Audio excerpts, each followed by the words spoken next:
अस्सलामुअलैकुम, कैसे हैं तमाम व्यूवर्स। उम्मीद है कि आप सब लोग ठीक होंगे।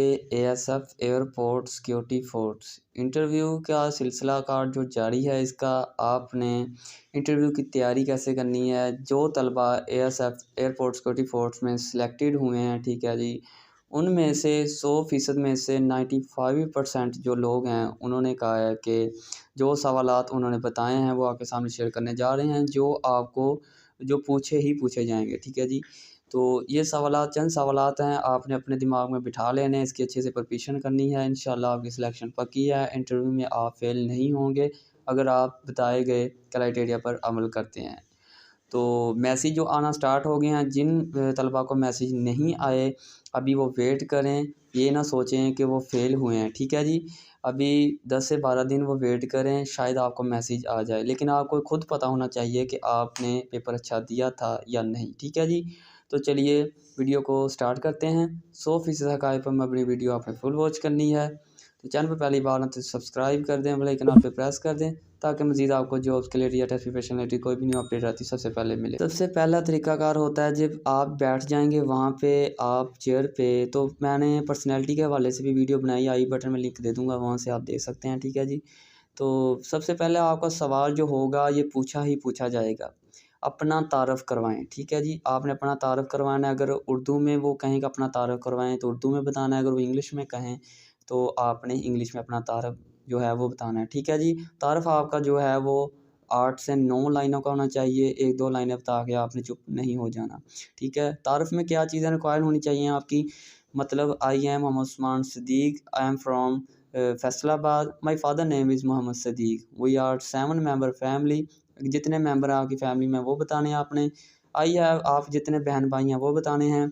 आई डिड माई कम्प्लीटेड, जो मैंने आपको एक इम्पोर्टेंट चीज़ बता दूँ कि जो डिग्री आपकी सनत यानी जितनी डिग्री आपने की है उसकी सनद मौजूद है उस तक ही आपने बताना। मिसाल के तौर पर अगर आपने सेकंड ईयर किया उसकी सनद मौजूद है, आगे आप जो है वो third year, fourth year, fifth year या सिक्स्थ ईयर कर रहे हैं, ठीक है जी। तो उसका जो क्राइटेरिया होगा वो आपने नहीं बताना, उसकी डिग्री आपके पास नहीं है, ठीक है जी। तो वो ये कहते हैं कि ये बच्चा तो भी पढ़ा है, इसकी पढ़ाई जो चालू ही रहे, ठीक है जी, कंटिन्यू रहे, हम इसकी जगह कोई और बच्चा रख लेते हैं। फिर आपके लिए मुश्किल बनेगी, वो आपकी डिग्री के रिलेटेड सवाल पूछेंगे, ठीक है जी। वीडियो लंबी हो जाएगी लेकिन आपका इंटरव्यू का क्राइटेरिया जो है वो मुकम्मल हो जाएगा। आपने वीडियो को थोड़ा सा भी स्किप नहीं करना। आगे हमारे पास जी अपना तारफ़ आपने अपने हिसाब से करवाना है, ठीक है जी। तो तारफ़ का हो गया। आज आगे सवाल हमारा सेकंड नंबर पे है कि आजकल आप क्या कर रहे हैं, ठीक है जी। तो अगर आप स्टडी कर रहे हैं तो स्टडी बतानी है, अगर आप जॉब कर रहे हैं तो जॉब बतानी है, अपने हिसाब से बताना है, ठीक है जी। तो अगर आप एएसएफ क्यों ज्वाइन करना चाहते हैं, वो आपसे सवाल करेंगे कि आप एएसएफ एयरपोर्ट सिक्योरिटी फोर्स क्यों ज्वाइन करना चाहते हैं। तो आपने लोगों को कहना है, ठीक है जी, सर मुझे वर्दी से प्यार है, मेरे माँ बाप ने मुझे कहा है कि आप एएसएफ ज्वाइन करो, ठीक है जी। वो ये भी पूछ सकते हैं आप आर्मी में क्यों नहीं चले जाते, आप एयरफोर्स में क्यों नहीं चले जाते, रेंजर में, ठीक है जी, आप एएसएफ ही क्यों ज्वाइन करना चाहते हैं, ठीक है जी। तो आपने कहना है सर मुझे एएसएफ से लगाव है और मैं एएसएफ की फ़ोर्स को पसंद करता हूँ, मुझे इसकी वर्दी से प्यार है, इसकी वर्दी का कलर बहुत अच्छा है, ठीक, अपने मुताबिक आपने बताना है। आगे हमारे फोर्थ नंबर पे है आप जिस पोस्ट पर उम्मीदवार हैं उसका क्या काम होता है। यानी अगर आपने कारपोरल पे अप्लाई किया है तो कारपोरल का सिलसिला बताना है, उसका काम क्या होता है। एएसआई का होता है एएसआई का बताना है, असिस्टेंट डायरेक्टर का असिस्टेंट डायरेक्टर का बताना है, जिस पोस्ट पे आपने अप्लाई किया है ये आपको पता होना चाहिए, ठीक है जी। अपनी कोई 5 खूबियाँ बताएं, ये भी सवाल लाजमी पूछा जाता है कि अपनी 5 खूबियाँ और अपनी 5 खामियाँ बताएं। अच्छा, ये नहीं आपने अपनी खूबियाँ बताते जाना है, ठीक है जी, सर मैं बहुत खुले दिल का मालिक हूँ, ठीक है जी, ये है, वो चीज़ें बतानी हैं जो आप पे बुरा इफ़ेक्ट ना डाले। अपनी खामियाँ 5 बताएँ, वो कहेंगे। आपने ये नहीं कहना सर मैं झूठ बोलता हूँ, वो कहेंगे अगर ये झूठ बोलता है तो ये तो फिर एएसएफ के रिलेटेड वर्दी पहनने के लायक ही नहीं है। अगर आप झूठ बोलते भी हैं तो अपने अल्लाह से तौबा करें, ठीक है जी, अपने अल्लाह से कहें आइंदा मैं झूठ नहीं बोलूँ। पहली बात आप झूठ बोले ही ना। आपने अपनी 5 खामियाँ वो बतानी हैं जो आप पर बुरा इफ़ेक्ट ना डालें, ठीक। आपको पता होना चाहिए आपकी खामियाँ कौन-सी हैं, खूबियाँ कौन-सी हैं, ठीक है जी। हमें आपको क्यों मुंतखब, आपने कहना सर ये सवाल बहुत लाज़मी पूछा जाता है, बहुत इंपॉर्टेंट है। आपने कहना सर मैं इस पोस्ट के लिए अहल हूँ, ठीक है, मैं लायक हूँ इस पोस्ट के लिए, तो मुझे मुंतखब करना चाहिए। I am perfect man. अगर हमको आपको सिलेक्ट ना करें तो आप क्या करेंगे? तो आप कहते हैं सर अगर मैं सिलेक्ट, अगर आप मुझे ना करें तो इंशाल्लाह मैं नेक्स्ट बार ट्राई करूँगा, इंशाल्लाह सेलेक्ट होकर रहूँगा। ठीक है जी। तो फिर अगर वो सवाल ये भी पूछ सकते हैं कि अगर आपको सिलेक्ट कर लें तो आप क्या करेंगे? आपने कहना है सर मैं सिलेक्ट अगर होगा मैं अपने मुल्क पाकिस्तान की खिदमत करूँगा। ठीक है जी। सबसे पहले आपने ये बताया आपकी पसंदीदा शख्सियत कौन सी है और क्यों? पहले आपको बात ये क्लियर कर दूँ, अगर आपकी पसंदीदा शख्सियत कायद-ए-आज़म मोहम्मद अली जिन्नाह है, अल्लामा इकबाल है, सर सैयद अहमद ख़ान या कोई और पसंदीदा शख्सियत है, हज़रत मोहम्मद सल्लल्लाहु अलैहि वसल्लम है, तो उनकी ज़िंदगी के बारे में आपको पता होना चाहिए, क्योंकि आपकी वो पसंदीदा शख्सियत तो होगी तो उनकी ज़िंदगी की उन तरीक़ पैदाइश, उनकी वफ़ात, उनकी ज़िंदगी में क्या-क्या चीज़ें हुई हैं वो आपने बतानी है। ठीक है? अगर आपने कह दिया सर मेरी पसंदीदा शख्सियत कायद-ए-आज़म है, वो कहेंगे कि कायद-ए-आज़म वफ़ात कब पाए? आपको पता ही ना होगा। क्या आपकी पसंदीदा शख्सियत अब हैं? आप खुद ये सोचें। ठीक है जी? तो आपको उनकी ज़िंदगी के बारे में खुद पता होना चाहिए। आपको किस चीज़ से डर लगता है और क्यों? आपने बताना है कि सर मुझे इस चीज़ से डर लगता है और क्यों लगता है, ये भी आपने बताना है। ठीक है जी? अच्छा, आपके नाम का मतलब क्या है? आपको जो अपने नाम का मतलब पता होना चाहिए। ठीक है जी? तो आपके नाम पर कोई बड़ी शख्सियत, यानी मेरा नाम मोहम्मद उस्मान है तो हज़रत उस्मान रज़ी अल्लाह ताला अन्हु। ठीक है जी? तो हज़रत उस्मान गनी रज़ी अल्लाह ताला अन्हु, जो उन्होंने कहा ना उनका बड़ी शख्सियत हैं, तो उनका लक़ब क्या था? ठीक है जी, हज़रत उस्मान गनी रज़ी अल्लाह ताला अन्हु का। और फिर ये भी पूछेंगे, वो आपने ये भी बताना है कि वो सबसे पहले कुरान पाक के हाफ़िज़ थे। यानी कि आपके नाम के मुताबिक अगर आपका नाम है तो आपका नाम अली है तो हज़रत अली के रिलेटेड आपको चीज़ें पता होनी चाहिए, शेर खुदा। ठीक है जी? तो आपकी ज़िंदगी का सबसे खुशगवार दिन, यानी आपकी ज़िंदगी का सबसे खुशी वाला दिन वो कौन-सा था? ठीक है? वो आपने बताना है। तो आपकी ज़िंदगी का सबसे गमगीन दिन, वो भी आपने बताना है। आप किस चीज़ से ज़्यादा खुश होते हैं, वो आपने बताना है, जिस चीज़ से आपको ज़्यादा खुशी मिलती है। आपका ड्रीम ऑफ लाइफ़ क्या है? कहना सर मैं बहुत आगे जाना चाहता हूँ, इस मुल्क पाकिस्तान की खिदमत करना चाहता हूँ, अपने वालिदैन का सर ऊँचा करना चाहता हूँ।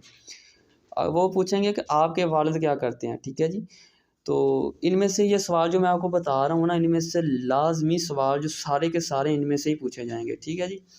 आपके वालिद क्या करते हैं? आपने ये नहीं बताना सर मेरे वालिद बिज़नेसमैन हैं, मेरे वालिद तो करोड़पति हैं। आपने कहना सर मेरे वालिद, अगर आपके वालिद बिज़नेसमैन हैं भी तो आपने ज़रा, अगर आप बेस 7 के लिए अप्लाई कर रहे हो तो इसका मतलब आपके वालिद बिज़नेसमैन तो हो नहीं सकते। अगर बिज़नेसमैन होते तो आप बेस 7 के लिए तो नहीं ना अप्लाई कर सकते। तो आप कोई ऊँची पोस्ट पे अप्लाई करते। तो आपने कहना सर मेरे वालिद मज़दूर हैं, या आपने कहना सर मेरे वालिद जो हैं वो ये काम करते हैं। ठीक है? आपके वालिद पहले क्या करते थे? आपने कहना है अगर खेती-बाड़ी करते हैं तो खेती-बाड़ी बताना है आपने, जो भी करते हैं वो आपने बताना है। या साहब आपका इंतखाब है या आपके वालिदैन का? आपने कहना सर या साहब मेरा इंतखाब है और मेरे वालिदैन भी इस बात पे राज़ी हैं कि मैं मुल्क पाकिस्तान की खिदमत करूँ, उनको कोई इतराज़ नहीं है। ठीक है जी? आपकी हॉबी क्या है? हॉबी आपने वो बतानी है जिसके रिलेटेड आपको चीज़ें सारी पता होना चाहिए। ठीक है जी? कामयाबी क्या है? कामयाबी का आपने इसकी डेफ़िनेशन बतानी है। नाकामी क्या है? ठीक है जी? अच्छा, वो ये भी पूछ सकते हैं कि आपको पैसा, इज़्ज़त, शोहरत में क्या चाहिए? तो कहेंगे इज़्ज़त या शोहरत या पैसा।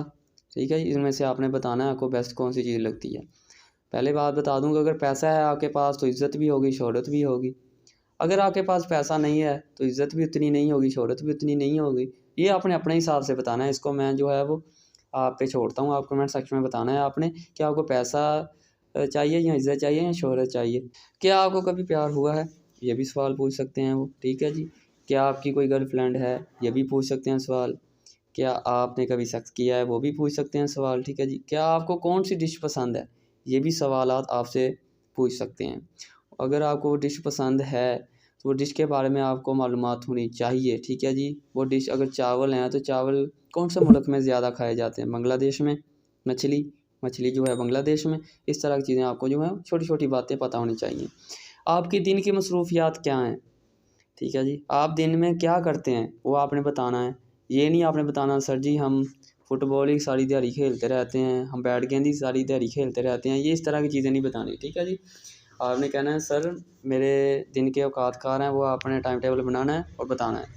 अच्छा, ये भी सवाल वो पूछ सकते हैं कि अगर आप सिलेक्ट हो जाएँ तो 10 साल बाद आप खुद को कहाँ देखेंगे? तो आपने कहना है सर अगर मैं सिलेक्ट हो जाऊँ तो 10 साल में इंशाल्लाह खूब मेहनत करूँगा और किसी बड़े ओहदे पर होऊँगा। अच्छा, वो ये पूछ सकते हैं कि अभी आप क्या कर रहे हैं और आपकी कारकर्दगी क्या है? अगर आप जॉब कर रहे हैं तो जॉब बताएँ। जॉब अगर सैलरी आपकी अच्छी है एएसएफ के हवाले से, यानी एएसएफ से ज़्यादा अच्छी सैलरी है, 55,000 सैलरी है आपकी, 50-55 से, ये नहीं बताना आपने 50-55 है, तो वहाँ पे कंफर्टेबल है, ठीक है, इसकी सैलरी भी अच्छी है। एएसएफ में तो इतनी सैलरी है नहीं, तो उसको वहीं रहने दें, क्या करना इसको जॉब दे के, वो किसी और को दे देंगे। आपने कहना सर मैं जॉब करता हूँ, या अगर आप पढ़ रहे हैं तो आपने कहना सर मैं पढ़ता हूँ। सैलरी का पूछें तो आपने कहना सर मेरी 25 से 22,000 सैलरी है, ठीक है जी, इससे मेरा गुजारा हो जाता है, मैं अपना जो एडजस्टमेंट कर। आगे पाकिस्तान अफेयर्स और गवर्नमेंट ऑफ पाकिस्तान के रिलेटेड सवालात आपसे पूछे जाएंगे, ठीक है जी, जो पाकिस्तान के करंट अफेयर वगैरह होते हैं। करंट पीएम कौन है, करंट प्रेसिडेंट कौन है, governor of KPK, Punjab, Sindh, Balochistan, ठीक है, गिलगित बल्तिस्तान, ये आपने अच्छे तरीके से नोट करके जाना है। सीएम कौन है, केपीके का, सिंध का, बलूचिस्तान का, गिलगित बल्तिस्तान का। फिर आगे मिनिस्टर ऑफ डिफेंस कौन है, प्लानिंग कौन है, इंटीरियर कौन है, ठीक है जी, तो ये आपने ना इनके नाम याद कर लेने हैं लाजमी, ठीक है जी। फिनांस का मिनिस्टर कौन है, मिनिस्टर ऑफ रेलवे कौन है, ठीक है जी, ये आपने तमाम चीज़ें पढ़ लेनी है। ह्यूमन राइट्स किसके इख्तियार में है, पार्लियामेंट अफेयर्स कौन है, वाटर रिसोर्सेज कौन है, कामर्स का जो अपना कौन है, क्लाइमेट चेंज कौन है, ये तमाम चीज़ें आपने इनके जो मशहूर जो नाम है, सीएम, गवर्नर, प्रेसिडेंट जो हो गया, वज़ीर आज़म हो गया, ये आपने तमाम सूबों को याद कर लेना है। यही हम चलते हैं जी, आपके जो है वो आर्मी के चीफ गवर्नर जनरल। आर्मी के चीफ कौन है, नेवी के, एयर चीफ मार्शल के, आर्मी हेडक्वार्टर के, पीएफ के, नेवी के, ठीक है जी। ये आप एएसएफ के रिलेटेड अगर पोस्ट है आपकी या किसी और के रिलेटेड, तो उसके बारे में आपको उसका एक्ट पता होना चाहिए। एएसएफ का एक्ट 1975 में लगा था, ठीक है जी, तो ये आपने चीज़ें पता होनी चाहिए। एएसएफ का आईजी कौन है, ये तमाम चीज़ें आपको पता होनी चाहिए। चेयरमैन ऑफ सीनेट कौन है, अपोजिशन लीडर कौन है, लीडर ऑफ हाउस सीनेट कौन है, स्पीकर कौन है, डिप्टी स्पीकर कौन है, ये चीज़ें तमाम सारी है इसमें मेंशन, आप इसको देख सकते हैं वीडियो को पास करके, ठीक है जी। ये बहुत इंपॉर्टेंट सवाल हैं हमारे। पंजाब के आईजी कौन है, सिंध के आईजी कौन है, गिलगित बल्तिस्तान के, तो करंट पीएम कौन है, ये नहीं कि पाकिस्तान के करंट पीएम, वो पूछ सकते हैं सिंध के, बलूचिस्तान के, ठीक है जी, अफ़गानिस्तान के, चाइना के, अपना तुर्की के, यूएसए के, तो वो आपने बताना है, ठीक है जी। अगर आप ये चीज़ें याद कर लेते हैं तो मैं 100% गारंटी के साथ श्योर कहता हूँ कि आपकी सिलेक्शन जो है वो पक्की है, आपको किसी भी क्वेश्चन में मार नहीं खाएंगे, ठीक है जी, अगर आपने ये तैयारी कर ली। अगर आप इसमें से तैयारी करके इंटरव्यू देने जाते हैं, अगर आपका इंटरव्यू में सिलेक्शन हो जाती है तो कमेंट सेक्शन में लाजमी बताइएगा। नंबर आपको मेंशन कर रहा हूँ, इस पर रब्ता लाजमी कीजिएगा। कोई भी क्वेश्चन हो तो कमेंट सेक्शन में पूछ सकते हैं, इंशाल्लाह कोशिश करूँगा आपको जल्दी ही जवाब दूँ। वीडियो पसंद आए लाइक करें, चैनल में पहली बार सब्सक्राइब करना मत भूलिएगा, ताकि मज़ीद आपको इन्फॉर्मेशन मिलती है एएसएफ के रिलेटेड, एफआईए के रिलेटेड, आर्मी के रिलेटेड, एयर फोर्स, कोई भी फोर्स है उसके रिलेटेड या जॉब्स के रिलेटेड। मिलते हैं नेक्स्ट वीडियो में, तब के लिए